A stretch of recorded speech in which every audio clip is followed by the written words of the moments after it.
Šiandien mes turime savo gretose 308 bataliono karį, poną Jeronimą, kuris gal tars porą žodžių. Šiandien mes pažymėm atminimą, padarėm mūsų bendražygiam, mano bendražygiam Lietuvos kariams, kurie nepasidavė svetimų valstybių vadovams, nors jie viską žadėjo aprengti gražiai, tai gyvenimą visokį, vis tiek mes stojam ginti savo Lietuvą tėvynę. Čia jie žuvo dėl to, kad nesutiko apsirengti vokiečių SS uniformą. Nors ir kiti nei vienas nesutika iš tų 20 000, kurie buvo ginkluoti.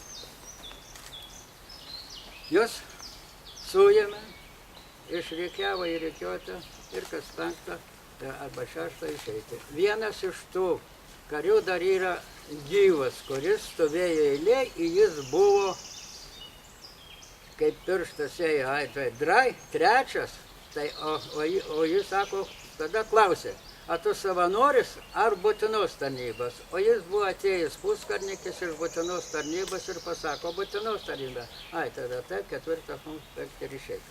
Taip, tai dar jis yra vienas iš tų, kurie stovėjo čia, dar gyvas. Tai Vytautas Jocius. Jam bus kitais metais 100 metų kovo 14 dieną. Dabar, kodėl mes stojam, buvom taip išauklėti, kad reikia ginti Lietuvą.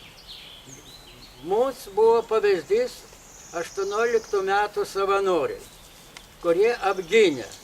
Tai niekas net ir neabejoja, kad galima, reiškia, nestoti, kad, galima net nestoti savanoris, kad neginsi Lietuvos.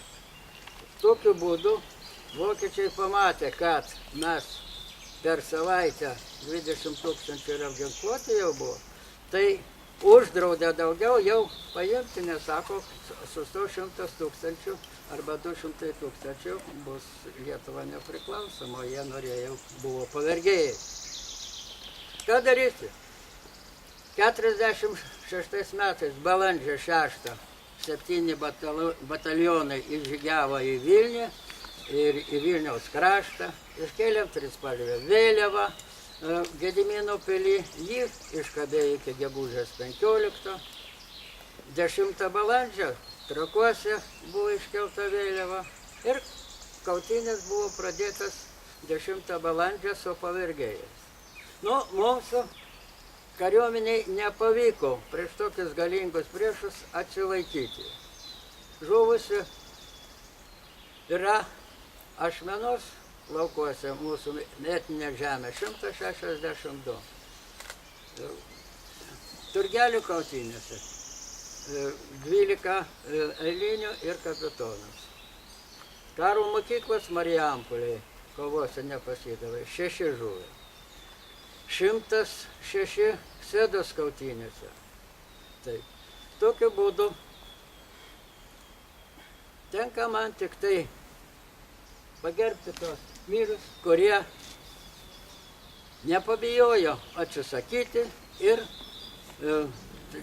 paaukoja savo tėvynę. Turėsiu aš jam turiu pasakyti vieną tokį mažą kelių punktelį, parašytą mūsų karių, kurie,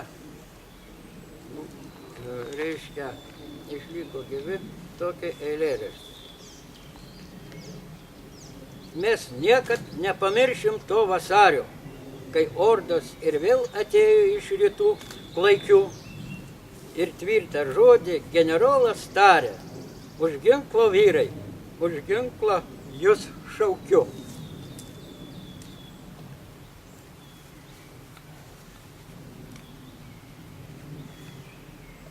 Ir suspaudę neramiai širdis krūtiniai, sukluso nuo pat Marių iki Vilniaus Lietuva. Išgirdo žodį ta visa mano tėvynė, nemirusi, bet nors pavergta, bet dar gyva. Nuo Nemuno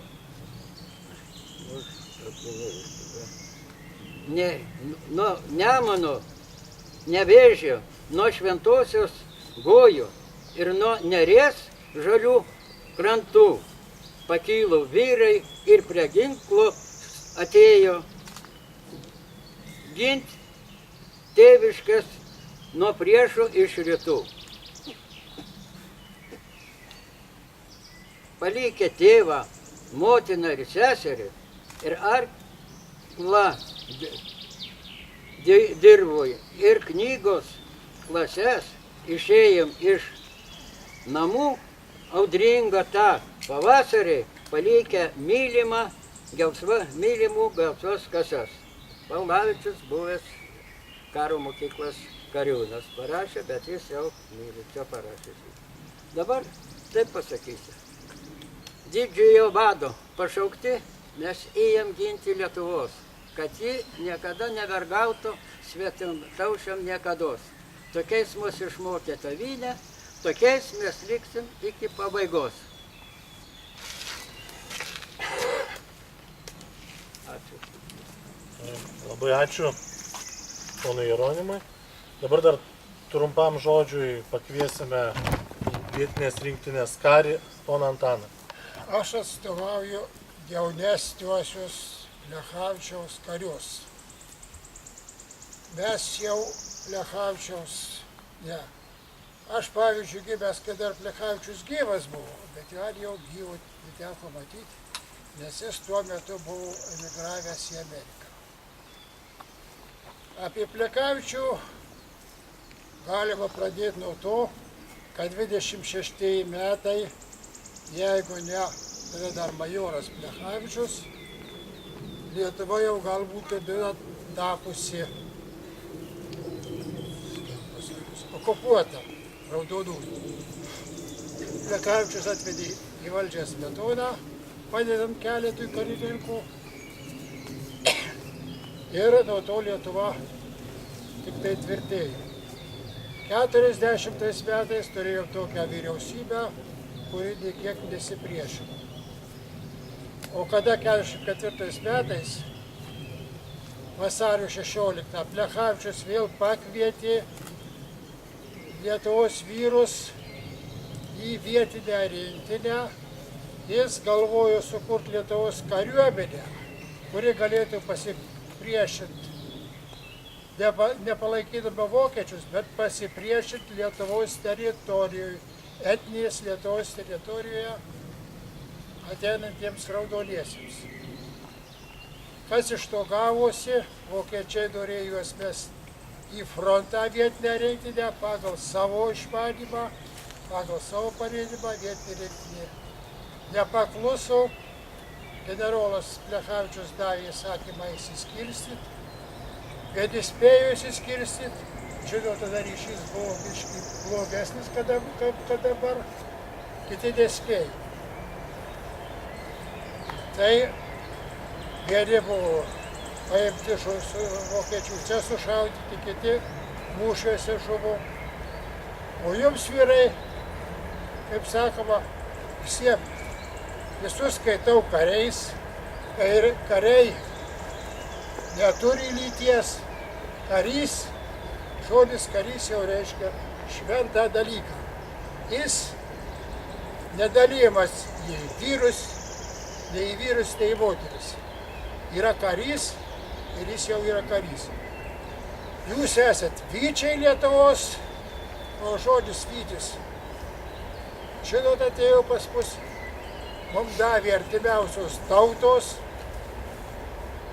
pagonišką žodį vytis, kai sakom, nelyskit jūs išvis, yra mūsų herbas vytis. Taip, kad mes, kol mes buvom pagonys, tol Lietuva plėtys. Kai tapo krikščionys, aišku, pažangesnė religija ir pažangesnė kultūra, bet Lietuva pradėjo trauktis. Ir traukėsi, atrodo, lygi šio laiko. Nu kągi, dar kartą jums didelis dėkui, kad pagerbė tuos vyrus, kurie ėjo už Lietuvos nepriklausomybę.